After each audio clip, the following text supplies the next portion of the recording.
അസ്സലാമലൈക്കും. എന്തൊക്കെയുണ്ട് വിശേഷങ്ങൾ? എല്ലാവർക്കും സുഖമാണെന്ന് വിശ്വസിക്കുന്നു. ഇന്ന് ഞാൻ തയ്യാറാക്കുന്നത് അമൃതം പൊടി ഉപയോഗിച്ചിട്ടുള്ളൊരു ബട്ടർ ബിസ്ക്കറ്റാണ്.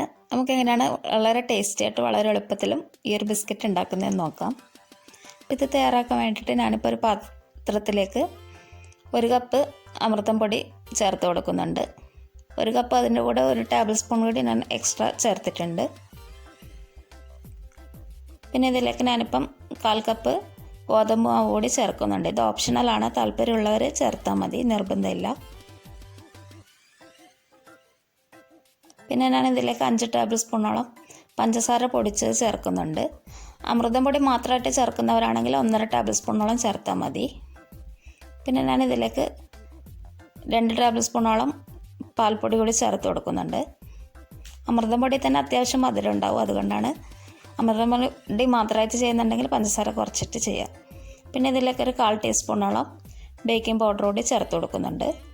ഇതൊക്കെ ചേർത്തിട്ട് നന്നായിട്ട് തന്നെ ഒന്ന് പൊടികളൊക്കെ ഒന്ന് മിക്സ് ചെയ്തെടുക്കുക. പിന്നെ ഇതിലേക്ക് കുറച്ച് വാനില എസൻസ് കൂടി ചേർത്ത് കൊടുക്കുക. ഇതൊക്കെ ഓപ്ഷണലാണ്, താല്പര്യമുള്ളവർ ചേർത്താൽ മതി. പിന്നെ ഇതിലേക്ക് ഞാനിപ്പം ബട്ടർ സ്കോച്ചിൻ്റെ എസൻസ് കൂടി ചേർക്കുന്നുണ്ട്. ഇപ്പോൾ ഒരു ഡ്രോപ്പ്, അതൊരു കളറും അതുപോലെ തന്നെ ഒരു ഫ്ലേവറും കിട്ടാൻ വേണ്ടിയിട്ട്. ഇതൊക്കെ താല്പര്യമുള്ളവർ ചെയ്താൽ മതി, നിർബന്ധമൊന്നുമില്ല. ഇതൊക്കെ ചേർത്തിട്ട് നന്നായിട്ട് തന്നെ ഒന്ന് മിക്സ് ചെയ്തെടുക്കുക. പിന്നെ ഇതിലേക്ക് കുറേശ്ശെയായിട്ട് 1/2 കപ്പ് ബട്ടർ മെൽറ്റ് ചെയ്തതാണ് ഞാനിപ്പോൾ ചേർത്ത് കൊടുക്കുന്നത്. കുറേശ്ശെ ചേർത്തിട്ട് നമ്മളിതൊന്ന് മാവ് കുഴച്ചെടുക്കണം. പിന്നെ ഞാൻ ഇതിന് മുമ്പ് ഒരു ബട്ടർ കുക്കിയുടെ റെസിപ്പി ഇട്ടിട്ടുണ്ടായിരുന്നു. അപ്പോൾ ആ ഒരു വീഡിയോ കാണാത്തവരുണ്ടെങ്കിൽ ഒന്ന് കണ്ടു നോക്കൂ.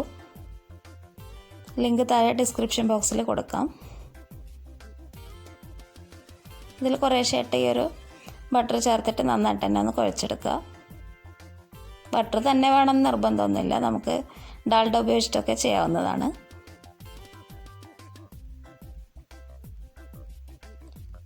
ഈ ഒരു ബിസ്ക്കറ്റ് നല്ല ടേസ്റ്റി ആയിട്ടുള്ള ബിസ്ക്കറ്റാണ്. നമുക്കങ്ങനെ അമൃതം പൊടി കൊണ്ട് ഉണ്ടാക്കിയതാണെന്നും പെട്ടെന്നൊന്നും മനസ്സിലാവില്ല. അപ്പോൾ ഇതൊരു നന്നായിട്ടൊന്ന് പിടുത്തം കിട്ടുന്ന രീതിയിലൊന്ന് നന്നായിട്ടൊന്ന് കുഴച്ചെടുക്കുക. പിന്നെ നമ്മൾ ഷേപ്പ് ചെയ്തെടുക്കണം. ചെറിയ ചെറിയ ബോൾസാക്കിയിട്ട് എടുത്താൽ മതി. ബേക്ക് ചെയ്യുമ്പോൾ തന്നെ ഇത് ഇത്തിരി വലുപ്പമൊക്കെ കൂടും, അതുകൊണ്ട് ചെറിയ സൈസിൽ തന്നെ ബോൾസൊക്കെ എടുത്താൽ മതി. പിന്നെ ഞാൻ ഇതിലേക്ക് ഇപ്പോൾ കടലൊക്കെ വെച്ച് കൊടുക്കുന്നുണ്ട്. നിലക്കടല വെച്ച് കൊടുക്കുന്നുണ്ട്. അത് നമുക്ക് ഇഷ്ടം പോലെ ഏത് നട്ട്സ് വേണമെങ്കിലും ഉപയോഗിക്കാവുന്നതാണ്. പിന്നെ നമുക്ക് ഫോർക്കൊക്കെ വെച്ചിട്ട് ആ ഒരു രീതിയിലും ഡിസൈൻ ചെയ്തെടുക്കാം. അതൊക്കെ നമ്മുടെ ഒരു ഇഷ്ടം അനുസരിച്ചിട്ട് ചെയ്യാം.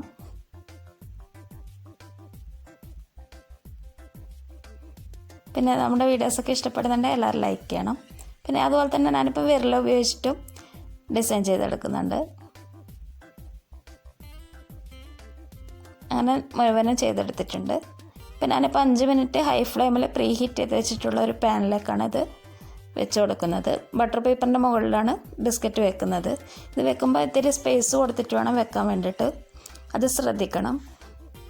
ഇത് ബേക്ക് ചെയ്ത് വരുമ്പോഴത്തേക്ക് ഇതിൻ്റെ വലിപ്പം കൂടി വരും, അപ്പോൾ നമുക്ക് ആ ഒരു സ്പേസ് കിട്ടില്ല നമ്മൾ അടുപ്പിച്ച് വെച്ച് കഴിഞ്ഞാൽ. അതുകൊണ്ടാണ് ഇങ്ങനെ സ്പേസ് കൊടുത്തിട്ട് വെക്കാൻ വേണ്ടിയിട്ട് പറയുന്നത്. ഈ ഒരു സ്റ്റെപ്പ് ഇമ്പോർട്ടൻ്റ് ആണ്, അതൊന്ന് ശ്രദ്ധിക്കണം.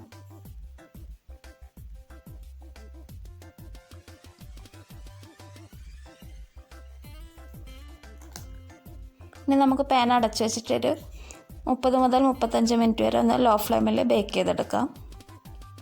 ഇതിപ്പോൾ 35 മിനിറ്റ് കഴിഞ്ഞിട്ടുണ്ട്. ഇത് നമ്മൾ ഈ ഒരു ചൂടിൽ തന്നെ ഇത് കംപ്ലീറ്റ് ആയിട്ടും ചൂടാറണം, എന്നാലേ നമുക്കൊരു ബിസ്ക്കറ്റിൻ്റെ ആ സ്ട്രക്ചർ കിട്ടുകയുള്ളൂ. ഇത് ആദ്യം ഒരു സോഫ്റ്റ് ഡോ ആയിട്ടായിരിക്കും ഉണ്ടാവുക. ഇത് ചൂടാറി കഴിയുമ്പോഴത്തേക്ക് ബിസ്ക്കറ്റ് പോലെയായിട്ട് കിട്ടുകയുള്ളൂ. അപ്പം നമ്മുടെ അടിപൊളി അമൃതം പൊടി ബിസ്ക്കറ്റ് റെഡി ആയിട്ടുണ്ട്. എല്ലാവരും ട്രൈ ചെയ്ത് നോക്കണം. ചാനൽ സബ്സ്ക്രൈബ് ചെയ്യാത്തവരുണ്ടെങ്കിൽ ഒന്ന് സബ്സ്ക്രൈബ് ചെയ്യുക. താങ്ക്